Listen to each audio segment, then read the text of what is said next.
And recording. This is video number 85 on your Firearms Defense channel. I'm out here in Leona Valley, California on appropriately enough July 4th, 2011. And I'm making this video per the request of one of my subscribers. He asked me if I had problems with my neck during 4-day shotgun, and he asked me that because I had an accident a few years ago and I had 3 pieces of titanium, my neck and all that. And other than not moving very far, though, it works just fine, and I had no trouble with my neck at all during 4-day shotgun. Now the rest of my body got kind of beat up, but that's another issue. So anyway, I'm making this video today. I'm going to show you something about the shotgun and how to control the recoil on it. It's just going to be a brief little tutorial. So the first thing I want to cover is the stance and demonstrate the stance. Now, shotgun is like everything else. We shoot out of a modified Weaver stance. This is a 30-degree angle here. This foot is like 30 degrees. The knees are just slightly flexed. They're just loose. They're not rigid. They're just slightly flexed. And the feet are about a shoulder width apart here.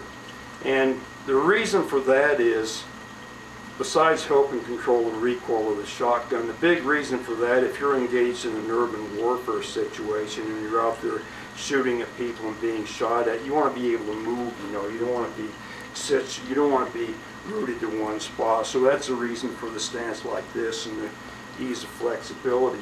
Now the next thing I want to show you about the shotgun and controlling the recoil, the first thing I want to demonstrate is that this weapon is unloaded here, and in fact it is.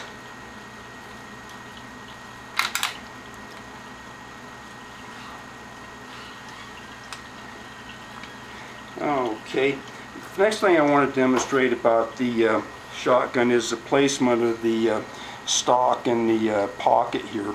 Now there's a little pocket in the shoulder right below the collarbone, and this much of the stock fits right into here. And the reason it's up that high and it fits right into there is you want it fairly high so your cheek can go right down in the stock like that. If you got it like this right against your shoulder, it's too low. So you want it right up here where you can do like that. So okay, that's the next thing that's important about controlling recoil. That this fits right in here and your cheek gets right down in the stock. Okay, the next thing about controlling recoil is you need a certain amount of forward lean.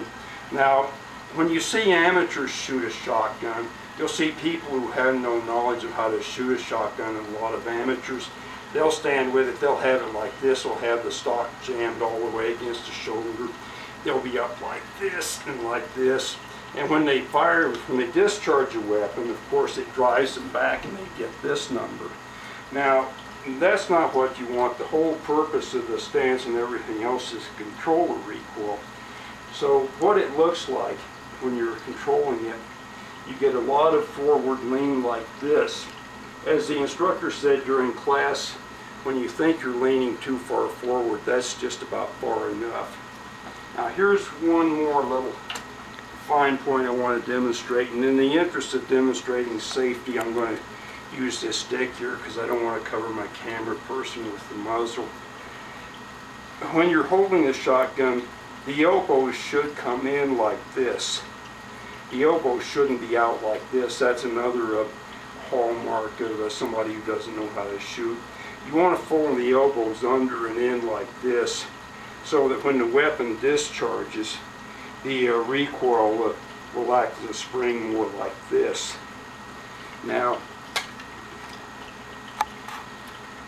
when you have everything, when you have all the elements in place and the elbows are tucked in, it's high in the pocket, the cheek is down on it, you've got your forward lean like that. When you have everything in place, what the body does, it acts as a spring. So when you discharge a weapon,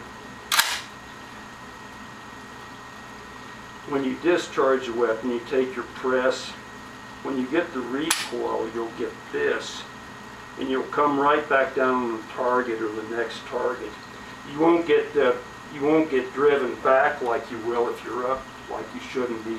If you're down like this, it'll act more like this. The upper body will flex like this. The elbows will flex like this. And you won't get driven back, and you won't get knocked off the shotgun.